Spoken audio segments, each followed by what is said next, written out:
በስመ አብ ወወልድ ወመንፈስ ቅዱስ አሐዱ አምላክ አሜን። ውድ የተወደዳችሁና የተከበራችሁ የእግዚአብሔር ቤተሰቦች፣ የእናታችን ቅድስት ድንግል ማርያም የቃል ኪዳን ልጆች፣ የቅዱሳን ሁሉ ወዳጆች ሁላችሁም በያላችሁበት የክርስቶስ ሰላም ይብዛላችሁ እያልኩኝ በሚዲያ ላይ አንድ ያየሁት ዝማሬ ነበረ። ስለዚህ ዝማሬ አግባብ እንዳልሆነ ያው ሀሳብ ለመስጠት ያክል ነው በቪዲዮ መጣሁት።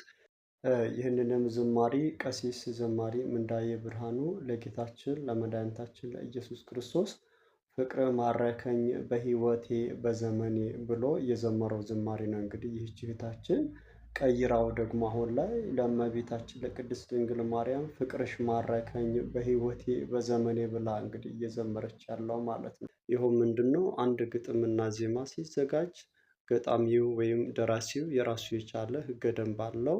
ያንን ተከትሎ ነው እንግዲህ የሚያዘጋጀው። የእመቤታችን ዝማሬ ከሆነ የእመቤታችን፣ የክርስቶስ ከሆነ የክርስቶስ፣ የቅዱሳን ከሆነ የቅዱሳን ብሎ እንግዲህ በሚያዘጋጀው መልኩ እያንዳንዱን ስርዓቱን ጠብቆ ያዘጋጃል።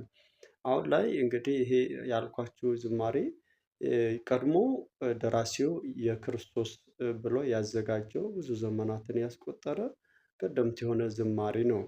ያ ዝማሬ ደግሞ አሁን ላይ በእመቤታችን ተተክቶ ቀርቦ እያየሁኝ ነበረ። እንግዲህ ቤተክርስቲያናችን ስንዷማ ቤት የሆነች ሁሉንም በስርዓትና በአግባብ እያከናወነች ያለች ቤተክርስቲያን ሆና ሳለ እንዲህ አይነት ነገሮች እንዲህ ስርዓት አልበኛ የሆኑ ነገሮችን ማዘጋጀት እንግዲህ ከቅርብ ጊዜ ጀምሮ እንዲህ አይነት አዳዲስ ነገሮች እያየን ነው ያለው። ስለዚህ ቤተክርስቲያንም ምዕመንም ዝም ማለት የለበትም። ዝማሬውን እስኪ ከላይ አስቀምጥላችኋለሁ። ሁላችሁም እስኪ ሀሳብ ስጡ። ፍቅርሽ ማረከኝ በሕይወቴ በዘመኔ፣ ፍቅርሽ ማረከኝ በሕይወቴ በዘመኔ፣ እማምላክ ለኔ መድኃኒቴ፣ ፍቅርሽ ማረከኝ በሕይወቴ በዘመኔ።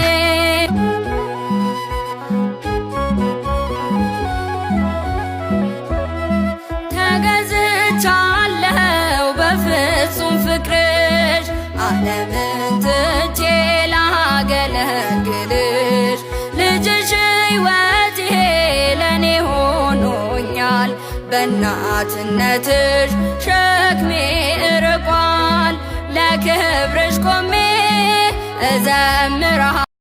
ውድ የእግዚአብሔር ቤተሰቦች ይቅርታ አድርጉልኝና እንግዲህ ይህንን ስህተት ባለቤቱ ማን ነው የሚለው ነገር ያው ሳነሳ በአንደኛ ደረጃ ዘማሪቷ እራሷ ይህንን ዝማሬ የክርስቶስ የነበረው የእመቤታችን አድርጌ ልዘምር ብላ ራሷ መታ አቅርባ ዘምራው ከሆነ ስህተቱ እሷ ጋር ነው ያለው። እንዴት ካላችሁኝ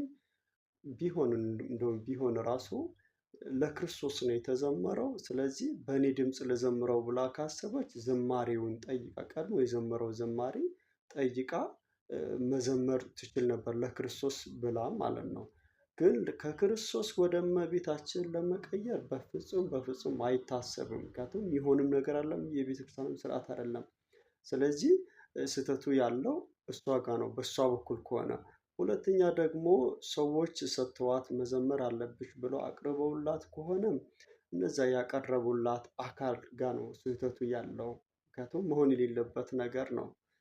በሶስተኛ ደረጃ ደግሞ ስቱዲዮዎች አሁን ለምሳሌ ይህንን ዝማሬ የቀረጸው ስቱዲዮ ይህንን ነገር ማድረግ አልነበረበትም። ምክንያቱም ዝማሬው ቀደምት የሆነ ዝማሬ እንደሆነ ይታወቃል፣ የክርስቶስ እንደሆነ ይታወቃል። ስለዚህ ለክርስቶስ ብለን የዘመርነውን አንደበታችን ያወቀውን እንደገና አሁን ለእመቤታችን ብለን ስንዘምረው ምን አይነት ነገር ነው የሚሰማንስ? አግባብስ ነው ወይ? ሌላው ደግሞ የለቀቀው ሚዲያ ይህንን ዝማሬ አቀነባብሮ ጽሁፎቹን በዚህ ልክ አዘጋጅቶ ያቀረበው የለቀቀው ሚዲያ ይህንንም ነው እንግዲህ እኔ ስህተት ሰርተዋል ብዬ የምናገረው። እስኪ እናንተን ሀሳብ አስቀምጡ።